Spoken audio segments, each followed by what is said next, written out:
Reason without proper trial. Some people will be arguing in the comment section. What is a proper trial and how is a proper trial carried out? Look, a court is a place that has procedures and plans. You don't just come inside court and walk out right with judgments. You don't go inside there and shop judgment like that. Before you accuse somebody of a high crime or whatever it is, the court has process. There are legal processes that every court passes through. And in Simon Èkpà's case, the court did not pass through those processes. Some people are believing it because it's Zoibo land. So you are confused. I don't understand the high-powered game going on in this case. These are the same people who do not even want Èkpà to go and appeal the case because they know what went on in that district court. How can a court find somebody guilty? Did you follow the steps of court? The procedures of court? The jurisprudence of court? Do you know what it is to call witnesses? Do you know that in a proper trial, you have what they call witnesses? Not only one, no. Witness A, B, C, D, E, F. As many as possible. Do you know what they call exhibits also? You tender exhibits, pictorial exhibits, video exhibits, and exhibit both from both defense and both prosecution. Not one exhibit. Many of them. Both even audio. Just like what is happening in Nnamdi Kanu's case. You can see the detailed technicality going on in his case. That even during the case, they still submit fresh exhibits. They still admit more witnesses. They still allow Nnamdi Kanu to change lawyers and to keep progressing. The case progresses gradually because it's an elaborate step to find someone guilty. It's someone's life we're talking about here. They hurriedly did this thing because they know very well that if a proper trial is carried out in the appeal court, it is going to be struck out. So for this video, I am going to prove to you, finally, for those of you who are stubborn, who are still dragging this matter for personal reasons, to know that what happened in Finland court was a shrine of injustice, a travesty of justice, not a judgment of any kind. Simon Èkpà was not brought into Finland court to try him. He was brought into Finland court to hang him. And that will never be allowed to stand. For this video, I'm going to be showing you the procedures it takes from prosecution down to final judgment in a court. This is standard practice anywhere around the world. If it does not go through this, or the case haven't found out to have missed any step, or have jumped any step, or have been inadequate in any of these steps, that court was never a court in the first place. And after that, I will also tell you how long it takes for an appeal court to arrive at its judgment. So let me start with the district court and how processes, in a normal court works. Listen very carefully. Now, this is the trial proper, which is in the district court. This is exactly the steps from start to finish, how, the court operates. Number one, opening statement by prosecution and defense. There must be opening statements by the two sides, just like as it's happening in Nnamdi Kanu's case. Anywhere around the world, there is a prosecution and there must be a defense. Must a proper defense. Not the one that was given to him, but his own personal defense. Now, let's go on. Now, the prosecution's case. The prosecution will call witnesses presenting forensic evidence, intelligence reports, and surveillance footage. Did Finland do this? Did the prosecution present enough, surveillance, enough, forensic evidence? Did they call enough witnesses? At least in Nnamdi Kanu's case, we saw witness A, mass witness. They kept on coming. We saw the evidence they were bringing, no matter how shady it was. But they kept on bringing them. It got to a point they had to even ask the former AG, Malami, to bring documents, the one that he had. They had to make a call again to bring documents. They were bringing these things. They even went to this one they call Onyami and co. And other people that were working for them. They had to bring in documents. They had to bring in files. That's one that even lied that he was sent, to buy 3,000 people. Nnamdi Kanu sent him. They brought in evidences, they brought in documents, they brought in newspaper reports from Vanguard, Punch. When did the one of Simon Ekpa's own happen? When did prosecution in Finland bring in their own report? Where? Where are the reports? Which one did they use? The prosecution did a shady job. I put it to you, Finland. The prosecution was not prosecuting anything. You did not prosecute anything. Because prosecution alone, what you needed to prosecute Simon Ekpa, if you did your job by now, would have still been in prosecution stage. You wouldn't have even entered defense stage. Talk more of giving judgment by now. Just November. When did you gather all this evidence? Witness A, witness B, witness... Which witness did you call? I want to know. Witnesses, not witness. Because in law, in any court, you need at least 3, 4, 5, 6, at least 5 witnesses to corroborate a case. I don't want to really, you understand what I'm saying? You Finland, understand what I'm saying. Don't need to bother yourself pretending like you don't know what I'm talking about. So you can't just put a man in prison without proper prosecution.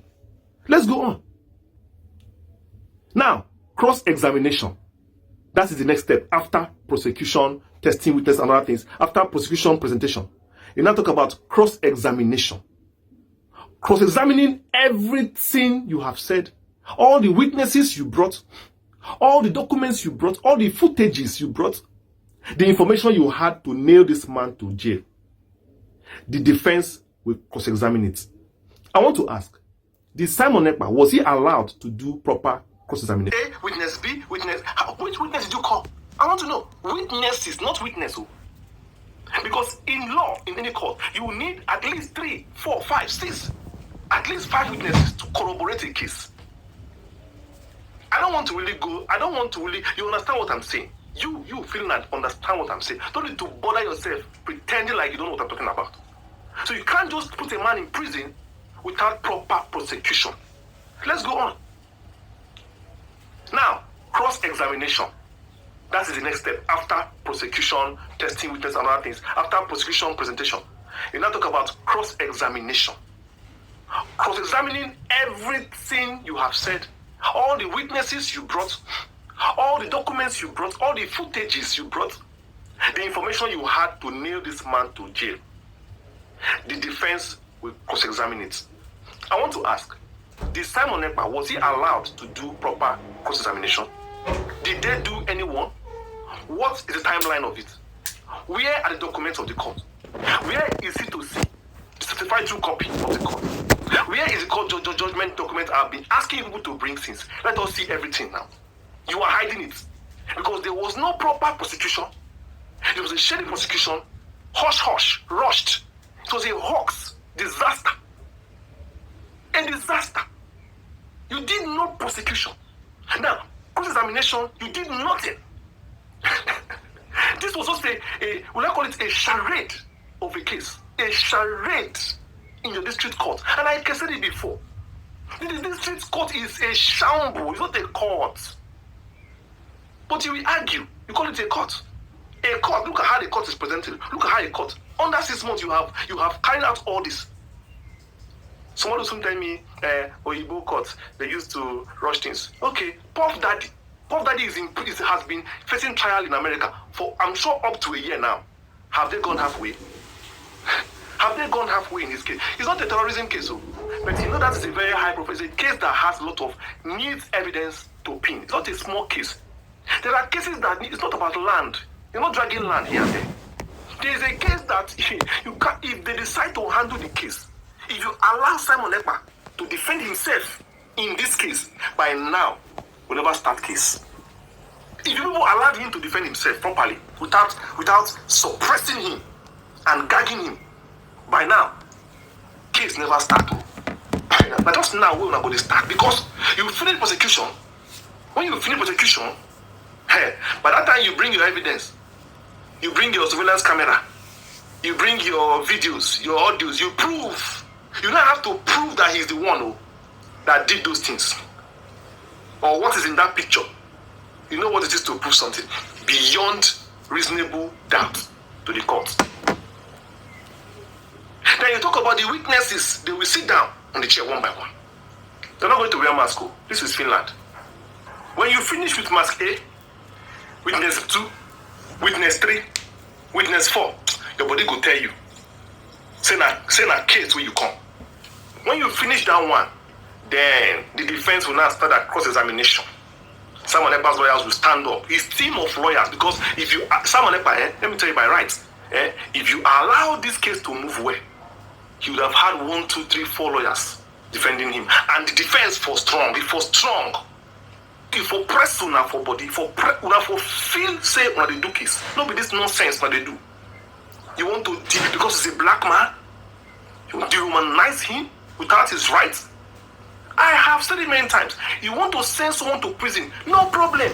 Because even in Igbo, we don't tolerate nonsense. We are not known for crime. If we have any brother of us who you find guilty and you have enough evidence, don't worry, we will help you and put that person in prison for you. You don't need to tell us. We don't defend nonsense. But you will not take a brother, an Igbo man, and put in prison because he's an Igbo man. Systematic incarceration. Tribalism, imported tribalism, bigotry from Nigeria to Finland. I want to use Nigerian law to try him in Finland.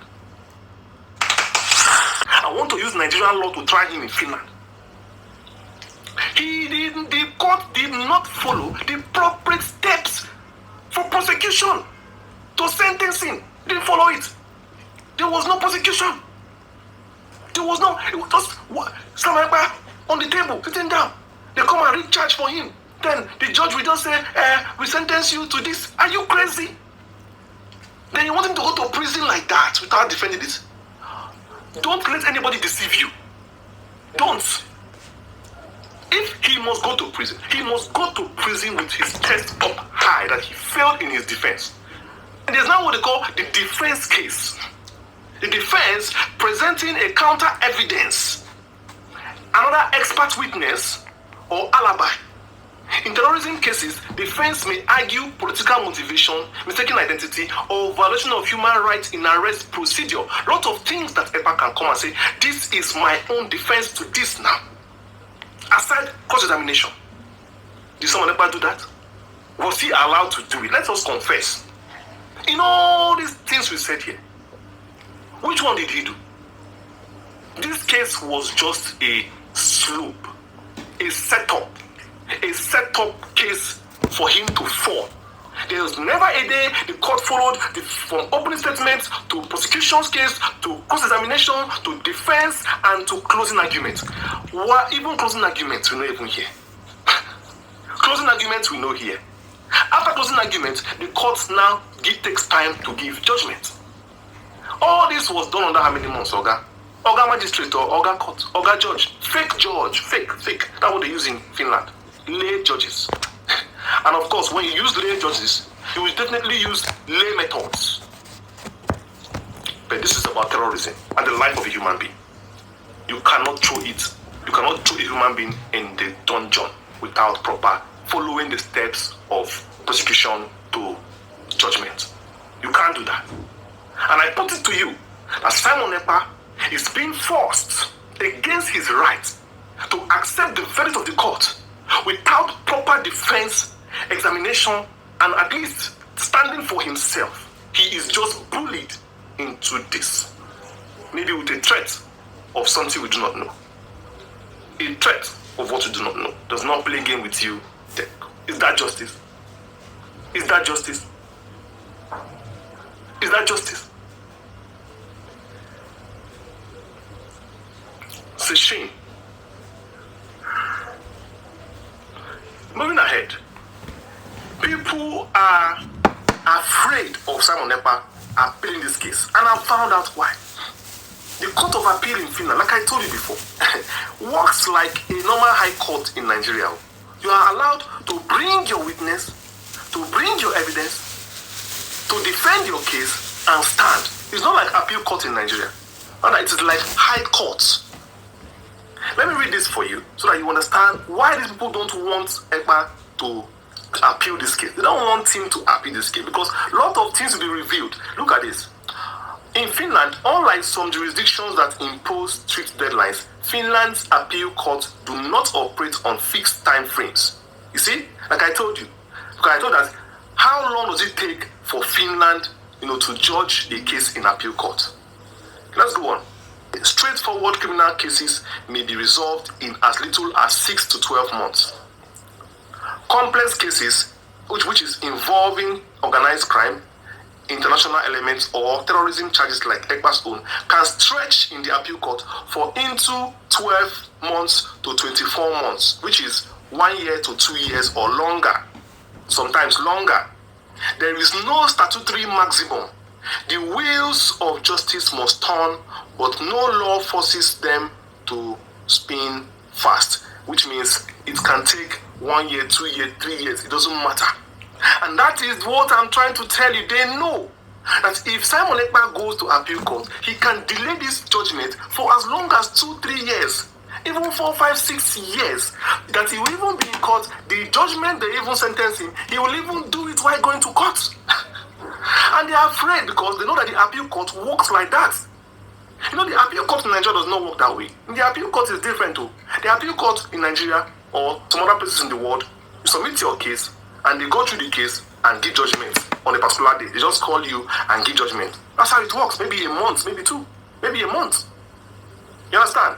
You don't defend anything, you don't come to no evidence, just everything you did in the High Court, present it to the appeal court. That is why the High Court is thorough. That's why I say the district court in Finland is not a court, because they don't have anything to even present to the appeal court. The appeal court has to start afresh, doing these witnesses, taking the opening statements and closing statements and the defenses and the prosecution. Yes, and the cross-examination too. We happen in the appeal court in Finland. Let's go on. To understand the reality, look at how similar cases have played out in the appeal court in Finland. Number 1, the Talvivaara mining case, which is an environmental crime, 2016. This massive case involving industrial pollution charges took nearly 2 years on appeal. Witnesses, scientific reports, and corporate liability made the process drag on. Also, the Massaquoi trial, War Crimes 2021-2023. Jibril Massaquoi, a former Sierra Leonean rebel commander tried in Finland for war crimes committed in Liberia, went through a 2-year appeal process. His case illustrates how international evidence and sensitive testimony extend proceedings. Also, terrorism-linked cases 2018-2020. Finland courts have dealt with individuals accused of joining ISIS or funding terrorism. On average, their appeal took 12 to 18 months, with courts careful to review every procedural safeguard. Now, according to a Finland lawyer that once said, in district court, justice is fast and sometimes brutal, but in court of appeal, justice is slow, deliberate, and suffocating. The system wants to avoid making mistakes at all costs. Another scholar of Nordic law said, the principle of without undue delay does not mean that it's fast. It means reasonable, and reasonable is defined by the workload of the court, not the impatience of the defendant. The appeal court of Finland is a very dynamic court, not an ordinary court, not an OES court. Perhaps it's a court that will reveal the mistakes made in the lower court. All those things that did happen in the lower court, now the appeal court will have to do them one by one again.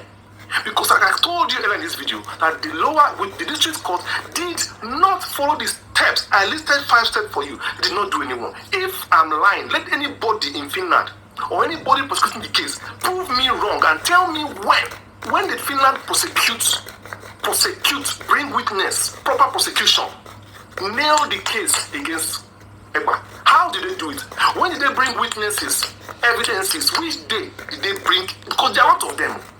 Then how did they now convince the judge? What time did they convince the judge that all those things in that, the evidences, are Simon Èkpà that committed all of them? Then tell me after that, when did Simon Èkpà now cross-examine the witnesses?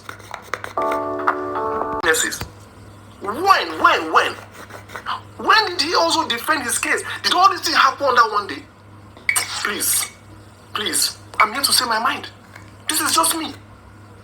This show shows high level of international conspiracy, international